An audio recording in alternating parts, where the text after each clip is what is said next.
It's my feel-good breakfast show.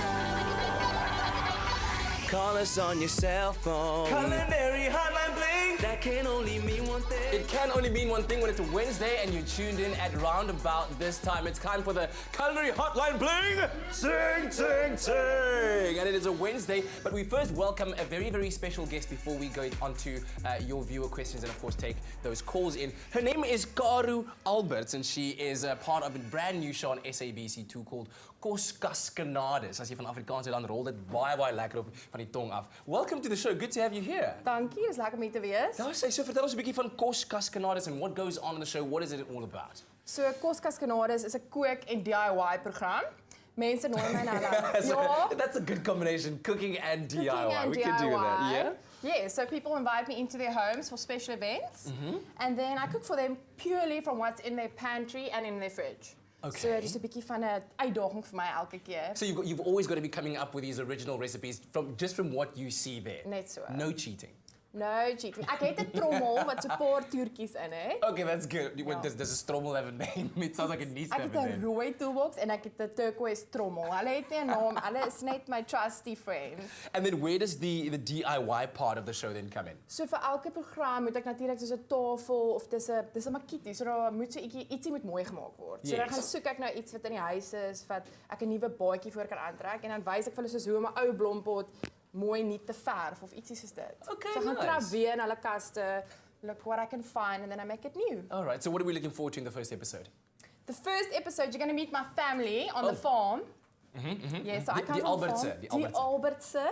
Net so ek het op 'n plaas groot geword in Mpumalanga. Ja? So ons gaan terug na my plaas toe of die plaas, nou is dan nie my Die ongelukkig plaas, nie my plaas nie. Is it Potterplaas? Ek dis pas se plaas, Boerpa? net so. Hy boer ja. Waarmee?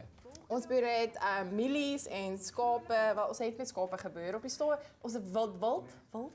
avokado pere. Wat? En in Mpumalanga, daar so waar die avokado pere so Hulle groot is is net nie. so groot. Ja. Ja. En hulle kos nie R100 een nie. Ouch. Okay, so we're going to be meeting your family and what else in the first episode? It's a party. Okay. It's my niece's party, Mila and Clara. They're turning 3 and 1. En dan maak ek 'n wonderlike koek en ek maak malva lekkers, marshmallows, dus mense nie weet wat malva lekkers is nie. En ek wys hoe om tuisgemaakte jelly sweeties te maak. Klinkt fantastisch. Dit is soete ragge ervare. KOSKASKenades. KOSKASKenades. All right, when exactly can people watch the show on SABC2? Hulle kan dit woensdaande om 7:00. Dis dan vanaand. Dit is 7 vanaand. uur op SABC2. Vanaand se aand. KOSKASKenades. Okay. Ons gaan 'n bietjie praat oor 'n paar vrae wat mense gevra het. And of course you can give us a call on 0214309881. The first question that we want to be talking about is the basic ingredients of making bread, because everybody wants to make bread right now. Not quite sure why, but it seems it's very popular right now. It's like the best thing to do. It's like free therapy. Therapy, yeah. Is it free therapy, especially when you're getting into the kneading part Exactly. of it? All right, It's like listen. you just think of everyone you're really mad of. All right, listen, stay tuned. We're going to come back again with the Culinary Hotline. So give us a call on 0214309881. It's my feel-good breakfast show. Call us on your cell phone. Culinary Hotline bling. That can Back again in the kitchen with the Culinary Hotline bling. Sing, sing, sing. Okay, no, we got to help Caro, because Caro is a guest. Yeah, She hasn't done it I before. don't know what to so do. every time you hear the words Culinary Hotline bling, you say sing, sing, sing. But then you Sing, got to sing, just sing. lose your energy. You ready for sing, it? sing, sing. Oh, whoa. Let's try again. Culinary Hotline bling. Sing, sing, sing. That was brilliant. Of course, Caro is the host of the brand new show, KOSKASKenades on SABC2. Check it out tonight at 7 p.m. But we're talking all things bread, because it seems everybody wants to bake bread. So those are the questions we're entertaining. Angie, firstly, take us through the basic ingredients of a bread. Right, so you can Yes. make bread from flour, water, salt, and yeast. That's it. Flour, That's water, your basic it sounds bread. so easy. It is so easy, and a good bread should be that easy, that simple. Lovely, beautiful ingredients. You've got to use stone ground flour, very important. Okay. And what you can actually do, if you make your own starter, you don't even need the yeast, because then you've just got starter. What's a starter? A starter is something that you create yourself. Okay. So it really is, it consists of flour Yes. mixed with water to a paste. Uh-huh. And It takes about 5 days to get it going. So mine took about 5 days to get it going. So it needs to ferment. It's got to ferment. It's that fermentation that makes the bread. Exactly. It's a natural product, natural yeasts that are on the flour. That's why you've got to use the stone ground flour because it's unbleached. Yes. And you've got to use mineral water to get it going because all our water is a bit too chlorinated. Okay. So it's going to kill any natural yeast. So mineral water, you mix it to a paste like this. Yes. And then you leave it covered with a wet cloth. Every day you take out half and you feed it with flour and water again. And after a few days, you'll see bubbles starting. I don't know if the camera can see it. There's some bubbles going on in there. Let's see. Well, I'll give it to camera 4. There we go. I don't know if you can see it. You know what this reminds me of? There's something that we call in Setswana kabejo, right? Which is kabejo, which is a fermented substance as well that you use when you're making sour porridge. Ding. And you know, you go to most households in the location, they'll have that in the fridge. Just kind of like always on standby to make the sour porridge. And this is exactly that. You keep it, once it's fermented and it's got the bubbles, then you've got to keep feeding it. I feed mine about once a week. Yeah, and they get like hundreds of years old. Yeah, we it's had one amazing. in the restaurant, because I was chef, and we called it Queen Wilhelmina. And we would feed Queen Wilhelmina every day. Does it get better every time you feed it? It doesn't really, it just keeps going. Sometimes it gets a bit strong, like Yes. it actually starts smelling quite strong. What I do is I've got one that I keep as my backup, just Yes. in case the one that I'm using dies, because it can die, because it's a live product. Yeah. But I keep it in the fridge. I want to ask an interesting question then to our viewers at home. Okay, maybe you've made a starter at home. How old is the oldest starter out there in South Africa? If you've ever made starter for bread or whatever it is, I want, like, maybe on Facebook right now, tell us how old your starter is. It could be like 80 years old or 100 Very years interesting old. to know. Or something like Yeah, that. it could. Yeah, we got a caller on the line right now. Rosny joining us from Durban. Good morning, Rosny. Good morning to you, Lego. How are you? I'm very, very well. All the better for hearing you. Thanks so much for calling the Culinary Hotline. Bling. Thank you. Ting, ting, ting. What's your question? My question goes to Chef Angie. Because being diabetic, I want to know about the health bread without the yeast. Okay, how to make a health bread so without the yeast because of diabetic reasons. Is it possible? Well, yeah, the yeast is not a bad thing for you, especially if it's a natural yeast. But health bread without yeast, you would just use baking powder or bicarb. And there's normally got the whole wheat flour, some nuts in it, some seeds in it, some honey, you know, all the good stuff that's in there. And then it's more of a quick bread rather than an actual fermented like a bread. stirring. Yeah, A ruurbrood. Yes, like a muffin. All right, we're going to keep our lines open. Thank you very much for that call, Rosny, rather. Give us a call on 021 430 9881 for the Culinary Hotline Bling. Ting, ting, ting. It's my feel-good breakfast show. Call us on your cell phone. Culinary Hotline Bling. That can only mean one It thing. can only mean one thing when you are here. It's the Culinary Hotline Bling. Ting, ting, ting. Caro, you gotta catch up. Anyway, Caro is here. She's the host of the brand new SABC2 cooking show, cooking and DIY show. Net so. KOSKASKenades. Check it out tonight, 7 p.m. on SABC2. And Angie Boyd, we're talking all things bread. And we had a question that came in from Sharina Nkunu on Facebook who said she wants to know how to make her bread fluffy. I'm trying to understand it. Fluffy meaning, what does that Light. mean to you? Light. Light bread. Okay, so what's the secret to making your bread fluffy? Well, I wouldn't call it fluffy so much as spongy. You want that airy texture. So a couple of things. You've got to add your liquid at the beginning. You've got to knead that bread. Very important. I love kneading. I always do it by hand. Is there a correct? Because I remember baking with my grandma at some point. Like I just used to get the hands like No. Is there a Push correct it, kneading pull technique? it, push it, pull it. You got to really work the bread because you're working the gluten, and the whole point is to get it stretchy. So you got to be able to stretch it so that that air that grows, or the carbon dioxide that grows from the yeast, Can pushes be like the... caught. Exactly. Kan dit vang. So ek het 'n snaakse storie. Ja, vertel. Want jy weet, soos die gis voer nou op die suiker in die deeg. Deeg moet ook suiker in, hè? En dan so die gis poep. En dis wat maak dat die brood rys. That's a good analogy. Yes, I like and the gluten is a protein. The gluten is a protein in the bread, and that's what forms the tent. So that's Yes. what. Have you ever chewed wheat kernels? If you've chewed them, I have, it actually yes. becomes a chappy. And that is what like makes the whole structure of bread. Okay, and that's awesome. why some people are gluten intolerant, because they actually can't process that, like the elasticity and the protein. Yes!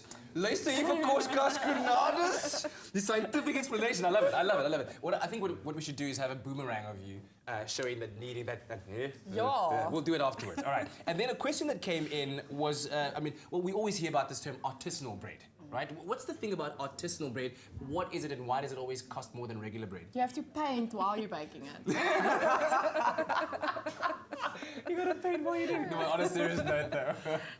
Expensive ingredients. You got to use proper stuff. So you've got your stone ground flour. It costs more. Pizza oven sometimes. You know, if you want good bread, bake it in a wood burning oven. Yeah. Yeah. Okay. And that's an expensive thing. It takes time. Good I guess bread it's takes like time. it's like the same thing as Kobe beef, right? Don't they Yeah, like exactly. they make the cows drink beer and they spit whiskey in their Massage them. faces and like sing to them lullabies so they're extra tender. All right, let's get another question here from Shorai Mazaiwan on Facebook who says, I once baked rolls using flour, salt, yeast, baking margarine, and they were so perfect. Now these days they come out all dry and flaky. What am I doing wrong? Well, firstly, if you're going to use ingredients in your bread, use good quality. So I would go with butter rather than margarine for a start. And secondly, add it at the end. So you want to get that gluten going. So you got to add your flour and your water together. Get it stretchy, knead it well, let it prove properly. A lot of people don't let their bread prove properly. So the first stage is the rising. You've got to let it go. Here's your little ball of dough. It's got to go to double. That's the proving part. proving In the part. fridge. No, out. Oh, sorry. In a See, warm that's place. where I'm just like, now I've got flaky bread. In It a needs warm some heat place. and it needs to be Yeah. comfortable to release the gas. Yeah, it's like a person. It needs to be happy. Brood is on so sensitive, ne?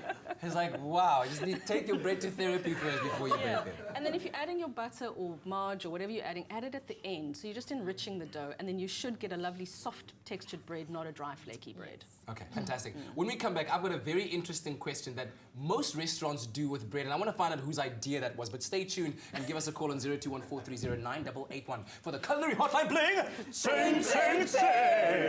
It's my feel-good breakfast show. Call us on your cell phone. Culinary Hotline Bling. That can The question I wanted to ask that all restaurants seem to do, this whole bread with olive oil and balsamic vinegar thing, whose idea was that, and did they think it was delicious? Well, I think it's delicious. Okay. I do think too. it's I love Maybe it. I'm doing it wrong, but whose idea was that? I don't know. It's Italians or was no, it South Africans? Italians have it with olive oil. I don't know. Some South African decided that balsamic and olive oil went really well with bread. I think they're right. I like it. Are you supposed to put the balsamic and the olive oil in the plate and then dip it or pour it onto the bread? No, No, dip dip. Okay, cool. I'll start doing that. Maybe I'll find it delicious. Let's quickly go on to, now that we've learned the basics of the ingredients and all those good things, I want Caro to show us how she makes her special roosterkoek recipe. Because are you going to be sharing that with us on the show as well?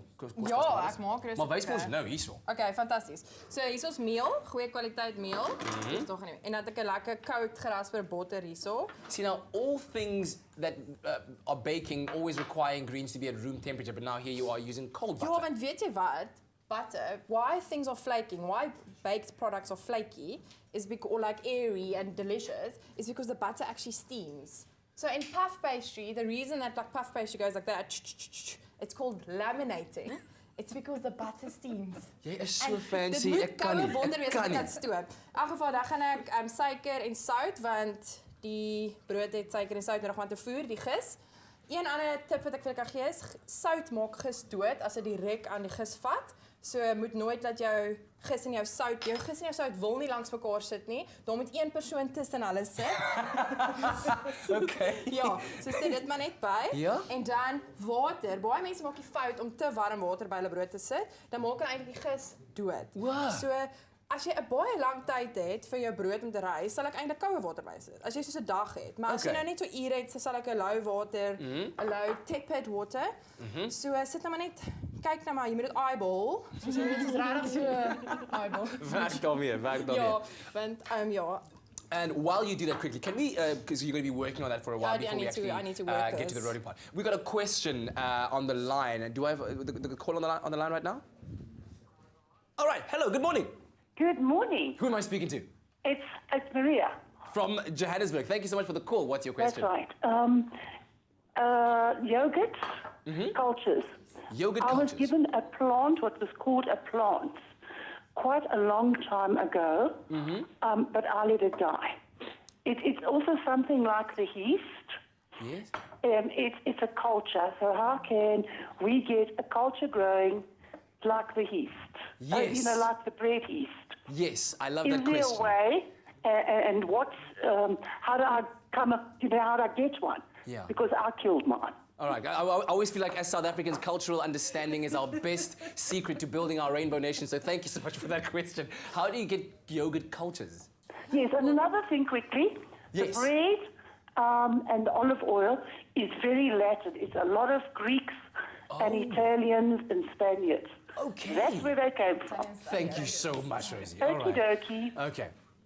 Well, yogurt cultures are commercially prepared, but if you want to start your own, buy some yogurt, a really good quality with the probiotic cultures in it, and then you basically just make your own. So you get some milk, you warm it up, take it off. When it's a little bit tepid, you add that yogurt, and then you let it stand overnight. You just add like 2 tablespoons Yeah, of yogurt. very and that's- little. yeah. And then you Alright. can make your own yogurt that easily. And then you've got to keep it going though. Yes. Ladies, I think we do have one more segment to go wherein we're going to find out how to use that starter properly. And in the meantime, listen, comment on our Facebook page and let us know, how old is the oldest starter that you know about? How old is Queen? Queen was? Queen Wilhelmina, I Yeah. think she was like 50 years old. 50 years old. All right, we'll be back again with the culinary. Oh no, this is the last one. No more culinary hotline bling. It's been so nice having you, Caro. Check her out 7 p.m. tonight on SABC2. hier vanaand. KOSKASKenades. We'll end off with that today. Fantastic. Perfect.